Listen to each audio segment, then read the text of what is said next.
नमो नारायण। जैसा कि नियमित हम लोग का प्रसंग रहता है व्हाट्सएप पे और फेसबुक पे, मगर आप लोगों से जो यूट्यूब और इंस्टाग्राम के लोग हैं उनसे साझा नहीं हो पाता है। तो एक प्रयास है कि वो दिन भर का जो एक विचार होता है, एक प्रसंग होता है, कथानक होता है, आप लोगों से मध्य में शेयर करूं। तो आज का प्रसंग जो है उसमें बड़ा सुंदर प्रसंग है सरदार भगत सिंह के संदर्भ में। हमारे वीर सपूत सरदार भगत सिंह जी के संदर्भ में ये प्रसंग है। और बड़ा सुंदर प्रसंग है कि जब उनको जेल हो गया था, उनको फांसी की सज़ा हो गई थी, तो उस ज़माने में फ्लश सिस्टम आदि तो होता नहीं था। तो टॉयलेट साफ़ करने के लिए, उनकी शौच आदि क्रिया करने के लिए एक उनकी सफाई कर्मी आता था जिसका नाम था बोधा। भगत सिंह जी इसको बड़े प्रेम से बेबे कहते थे। पंजाबी में बेबे का अर्थ होता है माँ का।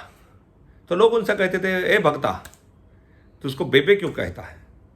तो वो कहते थे कि या तो मेरी माँ ने जो काम किया है, मेरी शौच और पेशाब आदि सफाई करी है, और या फिर ये बेबे करते हैं, तो इस कारण से मैं इनको बेबे कहता हूँ।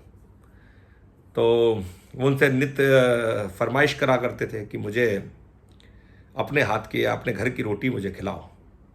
वो कहते थे, अरे भाई, बोधा जी कहते थे, बेबे कहते थे कि भाई तू एक ऊंचा सरदार है, बड़ा सरदार है, बड़े घर का सरदार है, और मैं जात का हीन हूँ, एक आम आदमी हूँ, मैं तुझे कैसे खिलाऊं? अंतोगत्वा जब फांसी का अंतिम दिन था, एक दिन पहले भगत सिंह जी ने पुनः उनसे प्रार्थना करी, ये निवेदन किया कि आज तो रोटी खिला दो।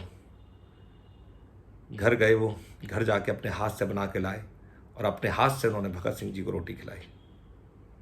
तो ऐसा हमारा भारत देश रहा है। आप सोचिए, इतने युवा अवस्था, पहला तो उनका जो था भाव कि देश के प्रति समर्पित भाव ये था कि जहां गठबंधन की स्थिति हो, वैवाहिक गठबंधन में बनने की स्थिति हो, उस समय में उन्होंने अपना बंधन जो है फांसी का चुना।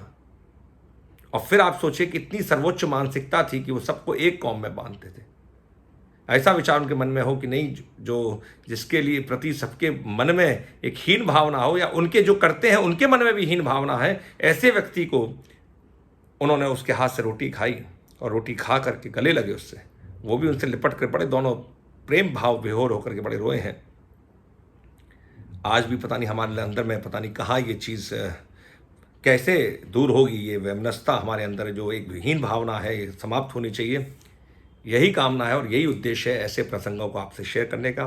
तो आशा है आपको पसंद आए और हम लोग एक नव निर्माण में, एक राष्ट्र निर्माण के लिए, अच्छे निर्माण के लिए हम लोग आगे बढ़ के आए। तो मैं नित्य निरंतर आप लोगों से अब प्रसंग एक वीडियो के माध्यम से शेयर करा करूँगा। तो बहुत बहुत धन्यवाद। प्रसन्न रहिए, स्वस्थ रहिए, आनंदित रहिए।